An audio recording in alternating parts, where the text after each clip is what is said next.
एक दिन गौतम बुद्ध अपने शिष्यों के साथ एकदम शांत बैठे हुए थे।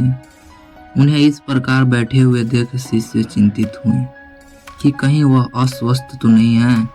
एक शिष्य ने उनसे पूछा कि आज मौन क्यों बैठे हैं, क्या शिष्यों से कोई गलती हो गई है? इसी बीच एक अन्य शिष्य ने पूछा कि क्या वह अस्वस्थ हैं, पर बुद्ध मौन रहे। तभी कुछ दूर खड़ा व्यक्ति जोर से चिल्लाया, आज मुझे सभा में बैठने की अनुमति क्यों नहीं दी गई है? बुद्ध आंखें बंद करके ध्यान मग्न में हो गए। वह व्यक्ति फिर से चिल्लाया, मुझे प्रवेश की अनुमति क्यों नहीं मिली? इस बीच एक उदार शिष्य ने उसका पक्ष लेते हुए कहा, सभा में आने की अनुमति प्रदान की जाए। बुद्ध ने आंखें खोली और बोले, नहीं, वह अछूत है, उसे आज्ञा नहीं दी जा सकती। यह सुनकर शिष्यों को बड़ा आश्चर्य हुआ।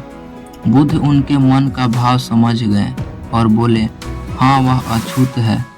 इस पर कई शिष्य बोले, हमारे आश्रम में जात पात का कोई भेदभाव नहीं, फिर वह अछूत कैसे हो गया? तब बुद्ध ने समझाया, वह क्रोधित होकर आया है। क्रोध से जीवन की एकाग्रता भंग होती है।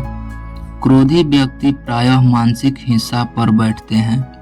इसीलिए जब तक वह क्रोध में रहता है तब तक अछूत होता है।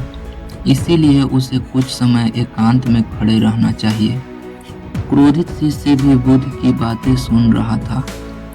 पछतावा की अग्नि में तप कर वह समझ चुका था कि अहिंसा ही मनुष्य का महान कर्तव्य और परम धर्म है।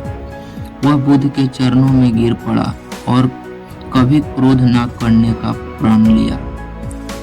आज से यह है कि क्रोध के कारण व्यक्ति अनर्थ पर बैठता है और पछतावा उसे बाद में होता है, जिसका कोई लाभ नहीं मिलता। इसीलिए हमें क्रोध नहीं करना चाहिए। असल मायने में क्रोधित व्यक्ति अछूत हो जाता है और उसे अकेला छोड़ देना चाहिए। क्रोध करने से तन, मन और धन तीनों की हानि होती है। क्रोध से ज़्यादा हानिकारक कोई और वस्तु नहीं है। ऐसे वीडियो देखने के लिए हमारे चैनल को सब्सक्राइब कर लें।